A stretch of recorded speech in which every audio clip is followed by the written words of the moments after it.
of seemed like things turned in this game when Coach Cal got the Tech. I think Kentucky went on, I think, like a 10-0 run from that point. I guess, did you guys kind of feel like that was where the script kind of started to get flipped tonight? Yeah, I thought that they forced 3 turnovers. We were up 9 after the 3 free throws. We got up 9, and then we had 3 turnovers in a row that led to like layups at the other end. So our turnovers that we had tonight, which are 16, which are too many, we'll go back and look now, but I bet you 6 or 7 of them ended up being layups or dunks. They weren't just turnovers, they're turnovers that leading to easy baskets at the other end for them. But, there were so many plays that you can go to in this game, and free throws and, transition mishaps. But, really when I look at the end of overtime, we didn't do a good job executing that last play with 16 seconds. We didn't even get a good shot off.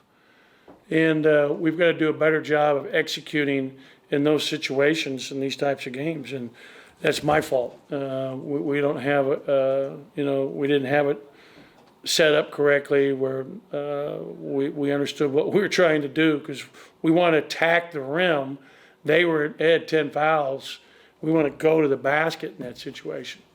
So maybe we do it without a ball screen next time and just let him go himself. Let's go ahead and skip the Neil. Coach, you talked about the turnovers and second chances today.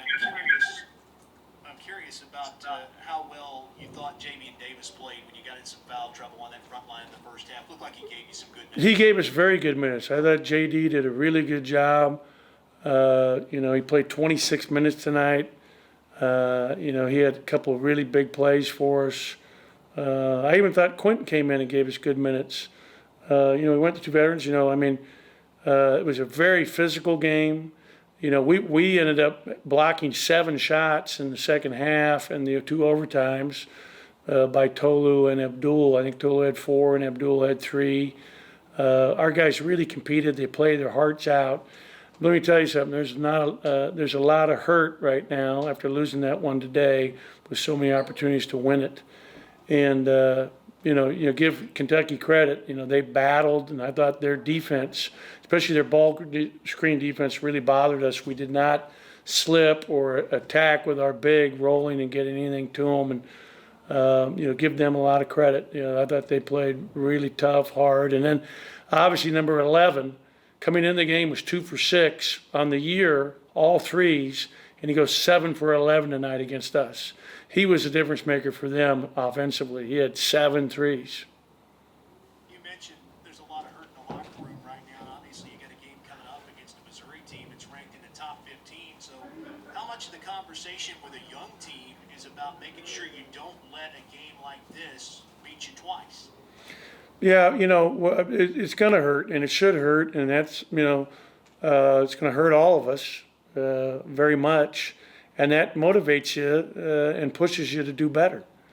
If it doesn't hurt, then it's a problem. But, tomorrow's a new day, and we'll bounce back tomorrow. And I don't know how much we'll be able to do, because we've been going a lot of days in a row here now with a lot of break. But we're going to, do some walkthrough stuff tomorrow and start to prepare for Missouri. We'll watch some film, and then we'll come back and have a good practice on Monday and play a very good Missouri team on Tuesday that is one of the best teams in the country, that just had a great win today at Arkansas, which is really a fantastic win because Arkansas has been playing so well. And Arkansas, I've seen on film, they're very good. Thank you. We'll go back to questions in the media, and Paul Jones. Paul, go ahead.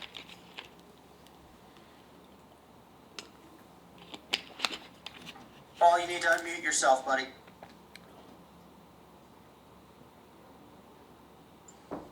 Obviously, Coach, they did a good job of keeping Iverson and DJ on the perimeter. They still gave up points to both. But what did you think their game plan was against both of those guys?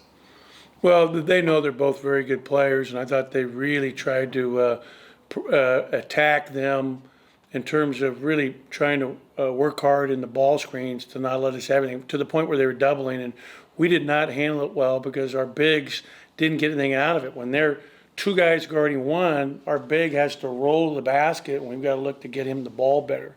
That's something I'll watch on the film right now, and we'll see a lot of that. we've got to do a better job slipping or rolling to the basket with our screeners.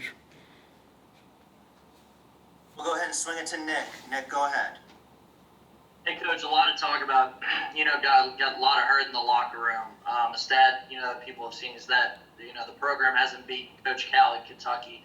I guess how much does it add, knowing that you guys were in a game and the team coming into it, Kentucky was 1-6 coming into it, how much does that add to the hurt, maybe the fact that maybe this was a really good opportunity to get a win over Kentucky?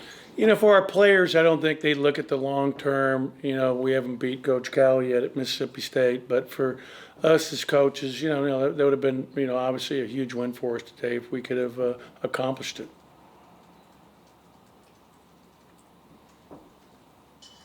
Anything else for Coach before we let him go? Well, Nick, do you have a follow-up? Go ahead. Yeah, just you mentioned number 11 for Kentucky. He only hits 2 buckets. I know we were talking before tonight. I know we were talking last week. You said there's more film. I guess how much does that, knowing there was no film on this guy, he comes in and he hits 7 threes against you. Is that something that is just the way, college basketball goes sometimes? How do you think about that? You know what? We knew he was a really good shooter because all of his shots had been threes. And, they had the kid Clark that was out today. And they made 12 threes today. I mean, that's obviously a season high for them. They haven't shot it well from three. Tonight, obviously, with him. And there was a couple of times where, he had one where, he tricked one of our players where he stopped and, he thought he was coming. And one time Abdul switched to him, and you got to know that he's made 3 or 4 already. We just got to be out on him further. But, that kid made, and they had banked one in. I don't know if it was him that banked it, but, that was like everything was going for him when he banked one in. But that guy's a very good shooter, and give him credit, and we stopped helping off him about midway through the second half, and he still ended up getting freed up for a couple shots. I thought Sarr hit a big 3 too in the game from the top of the key, and then we ended up tying it up. I mean, our guys played their hearts out. Our guys, we made a ton of mistakes, but we really played hard. We really played with a lot of fight and passion, to the point where maybe we were going a little too fast at times. I remember we had the transition play where we were 3-on-1 or 4-on-1, and we ended up with nothing out of it. And that's just like, being more experienced to be able to handle the moment.